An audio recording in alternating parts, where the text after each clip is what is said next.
The Sandbox game is considered a video game or part of a video game in which the player is not constrained to achieving specific goals and has a large degree of freedom to explore, interact with, or modify the game environment. Some Sandbox games can include Terraria, Garry's Mod, Untitled Goose Game, The Sims, Subnautica, and Minecraft. Those last two games are the ones we will focus on today. Welcome to Minecraft vs. Subnautica. Now, a quick warning, there will be spoilers for both games, so if you want to have a blind playthrough, please click off this video. For this video we will be covering many things such as game specs, game mechanics, and game features. Just a quick note that Minecraft has three versions, Java, Bedrock, and Legacy. Although we will focus mainly on Java, we will see a bit from the latter two versions. Legacy was discontinued in favor of Bedrock.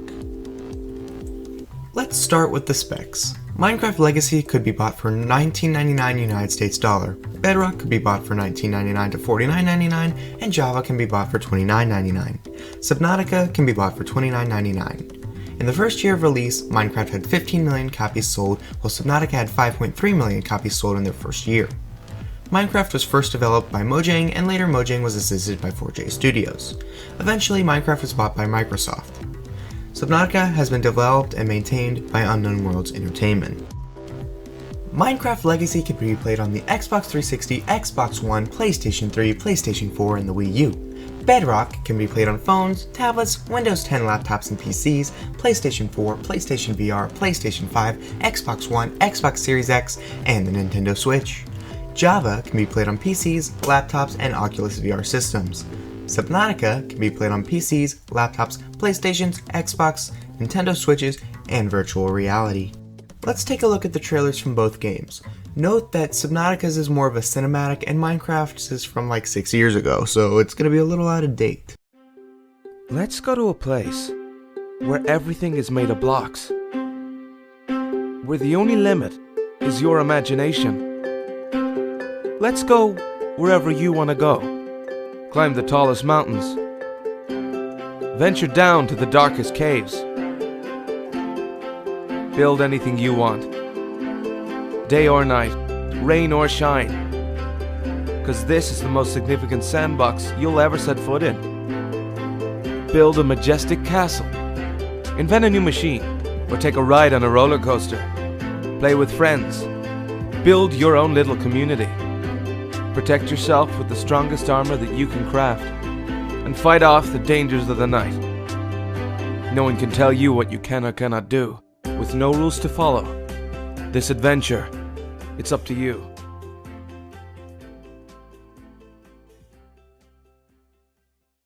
I'm attempting a controlled descent. Sunlight. I've been dreaming of it for months. But it's hard to enjoy alone. The crash seems so long ago now.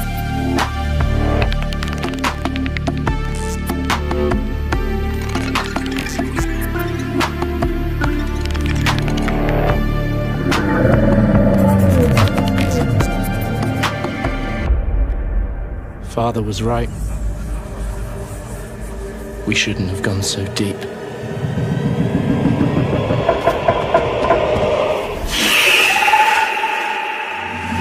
They do not want us down there. Despite my best efforts, ill health is taking hold of me. Marguerite and Father are already part of this incredible planet. It's reassuring to know that when I go, I'll join them. Until then, well, there's always the view.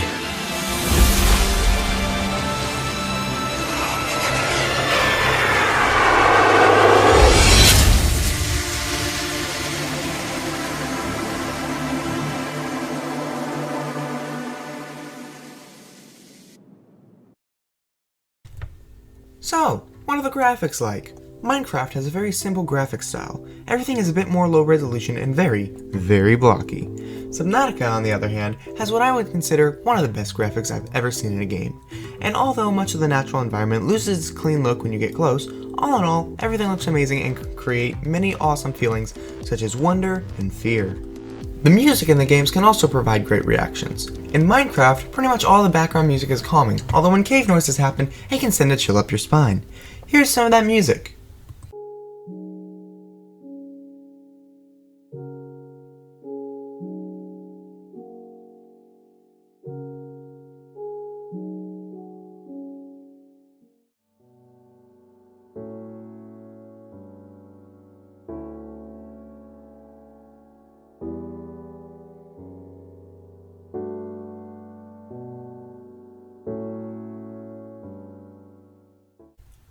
And here are a couple of the cave sounds.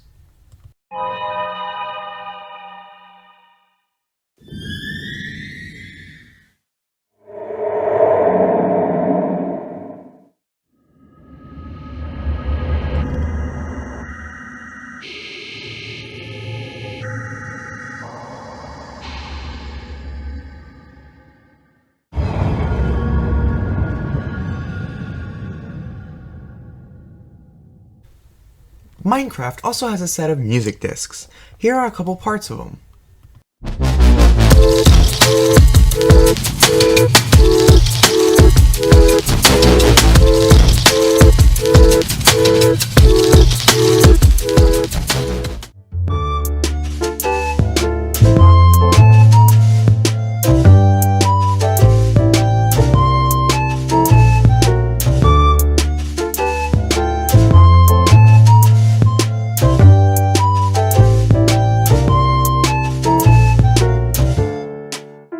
Subnautica also has an amazing music soundtrack that adds to the game immensely. Here are some examples.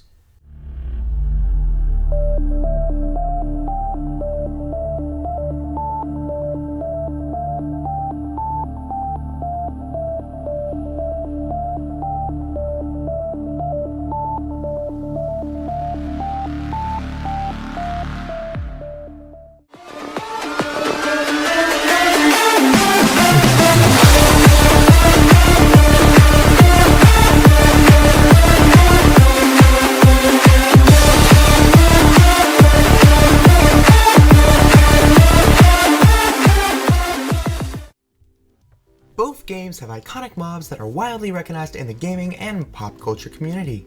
For Minecraft, it is the Creeper, a green armless creature that will blow up when it gets close to you. The Ender Dragon is another well-known Minecraft mob, mainly because it's one of the game's bosses. In Subnautica, the Peeper is an iconic creature and has become a staple of the Subnautica community. On the other hand, the Reaper Leviathan is another prominent creature. The Reaper is a terrifying beast that haunts players endlessly. But how do you fight those terrifying creatures? Well, you use your weapons. Minecraft has a large selection of weapons including the sword, bow, axe, explosive, and even potions. You can fight mobs and players with these items. Subnautica, however, only has a couple knives because weapons were removed from standard survival blueprints following the massacre on Abraxas Prime. There are a couple alternatives though. You can use the propulsion cannon and the repulsion cannon to get creatures away from you. You can use the stasis rifle to freeze enemies to get away. Or you could use the torpedoes from the Seamoth or the drill gun from the prawn suit.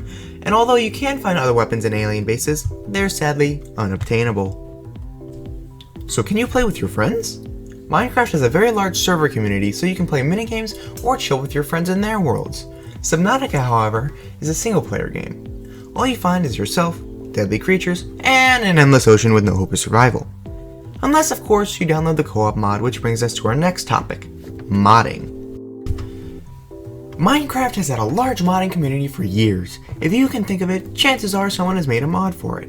From texture packs to weapons and armor, to new creatures, structures, and dimensions, Minecraft mods add even more replayability to the game. Subnautica has recently developed a modding community.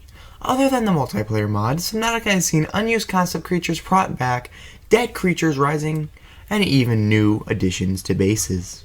Let's take a look at the game maps. Minecraft has a seed system where you can have endless possibilities. Subnautica will put your life pod, the starter base where you spawn, at a random radius in the safe shallows biome around the middle of the map.